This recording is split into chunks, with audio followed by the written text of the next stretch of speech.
सड़क दुर्घटना मात्र एक हादसा नहीं है। अधिकतर मामलों में यह लापरवाही, यातायात नियमों के प्रति जागरूकता की कमी और अनदेखी का परिणाम होता है।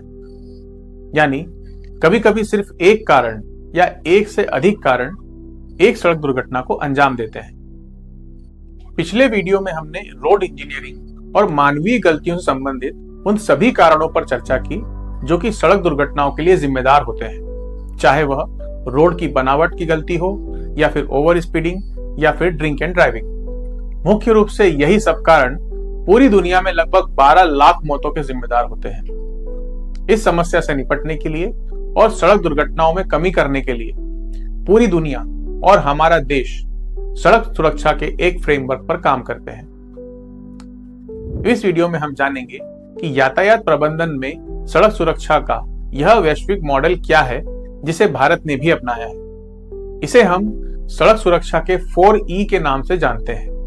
ये 4E हैं: इंजीनियरिंग, एनफोर्समेंट, एजुकेशन और इमरजेंसी केयर। भारत में गाड़ियों की संख्या तेजी से बढ़ी, सड़कों का विस्तार हुआ, राष्ट्रीय राजमार्गों का विकास हुआ, लेकिन साथ साथ सड़क दुर्घटनाओं और मृत्यु दर में भी भारी वृद्धि हुई। इसी बढ़ती चिंता के कारण भारत सरकार ने औपचारिक रूप से नेशनल रोड सेफ्टी पॉलिसी लागू की। इस नीति का उद्देश्य था सड़क दुर्घटनाओं में मृत्यु और गंभीर चोटों को कम करना, इंफ्रास्ट्रक्चर को डेवलप करना, कानून प्रवर्तन को मजबूत करना, डेटा आधारित निर्णय प्रणाली विकसित करना। इसी राष्ट्रीय सड़क सुरक्षा नीति यानी नेशनल रोड सेफ्टी पॉलिसी में इन 4E को अपनाया गया। इसी के आधार पर भारत की राष्ट्रीय, राज्य स्तर की और जिला स्तर की समस्त संस्थाओं और प्रवर्तन एजेंसियों को यातायात प्रबंधन एवं सड़क सुरक्षा की दिशा में रणनीतिक तरीके से कार्य करने के लिए दिशा निर्देश दिए गए।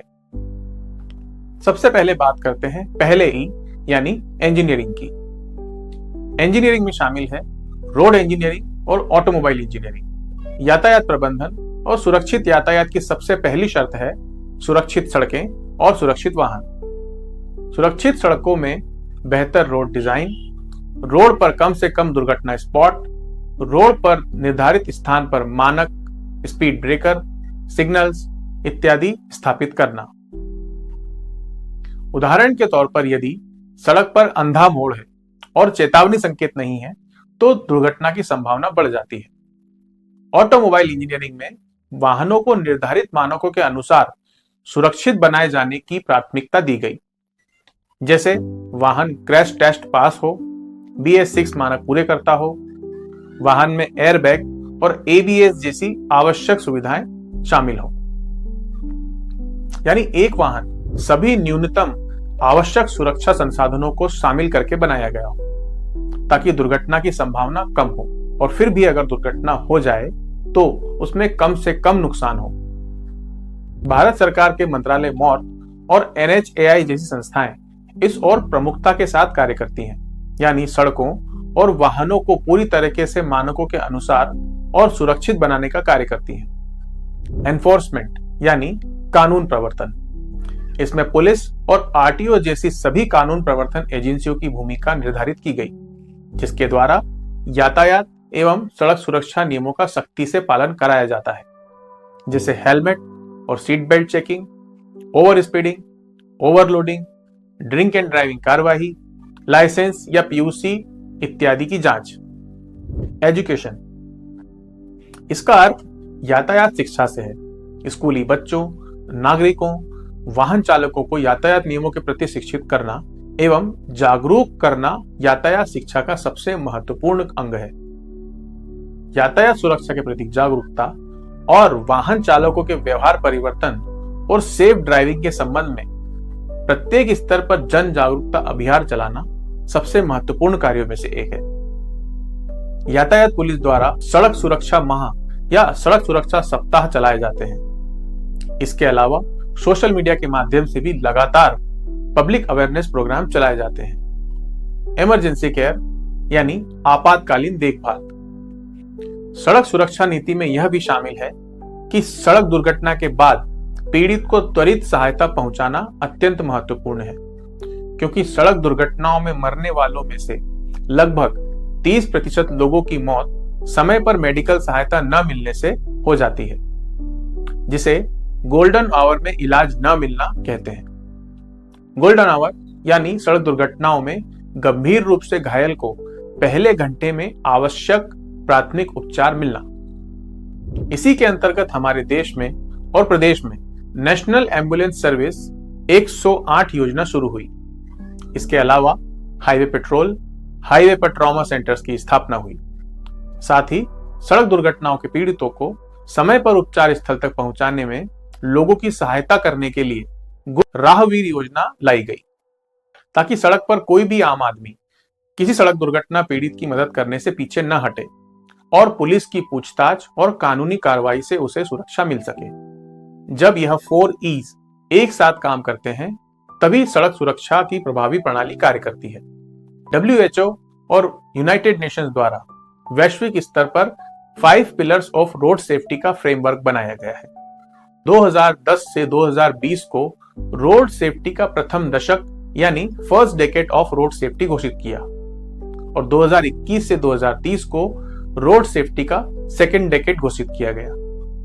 UN रोड सेफ्टी काउंसिल के अनुसार 2030 तक सड़क दुर्घटनाओं में मृत्यु दर को 50% तक कमी करने का लक्ष्य रखा गया है।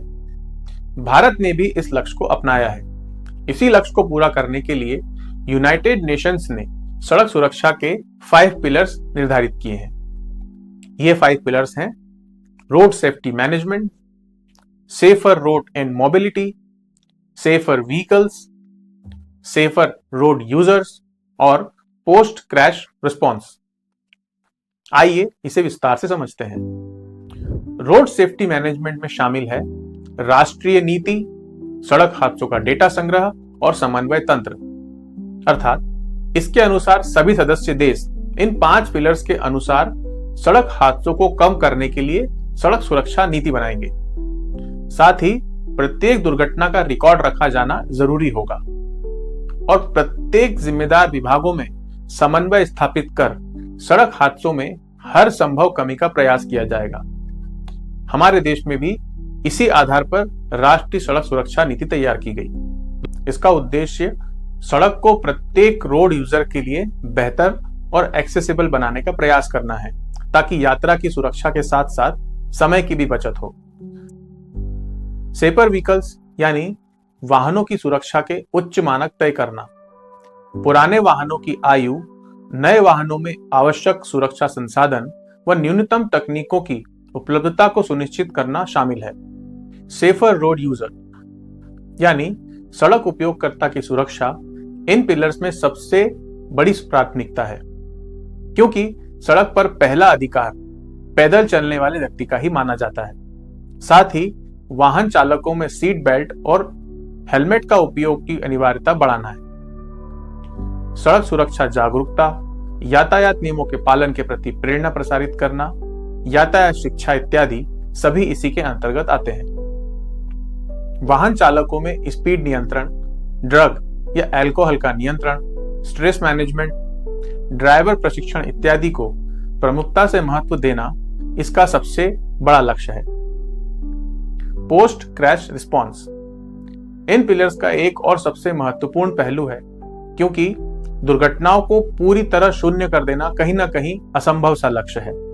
लेकिन किसी भी कारण से होने वाली सड़क दुर्घटना के बाद जल्द से जल्द बचाव एवं मेडिकल सहायता पहुंचाना सबसे जरूरी है, ताकि मौतों के आंकड़े कम किए जा सकें और सामान्य दुर्घटना गंभीर रूप न ले सके। इसी के तहत हमारे देश में सड़क दुर्घटना से पीड़ितों को राहत राशि, बीमा योजना, मुआवजा इत्यादि के प्रावधान किए गए हैं। इसी के तहत राहवीर योजना जैसे कदम उठाए गए हैं, ताकि सड़क दुर्घटना के पीड़ितों को गोल्डन आवर यानी दुर्घटना के पहले घंटे में और समय पर आवश्यक मेडिकल उपचार प्राप्त हो सके। इस लक्ष्य को प्राप्त करने के लिए बनाए गए इस वैश्विक फ्रेमवर्क को प्रभावी रूप से लागू करने के लिए सभी विभागों को अपने कार्य और जिम्मेदारियां दी गई हैं और इन सभी विभागों में आवश्यक समन्वय भी स्थापित किया गया है। अगले वीडियो में हम चर्चा करेंगे उन सभी विभागों और एजेंसीज के बारे में जो यातायात प्रबंधन और सड़क सुरक्षा के लिए जिम्मेदार हैं। इस वीडियो से जुड़ा ट्रेनिंग मटेरियल और पूरी जानकारी हमने डिस्क्रिप्शन में दी है। आप अपने सवाल और बहुमूल्य सुझाव कमेंट्स में जरूर लिखें। जय हिंद।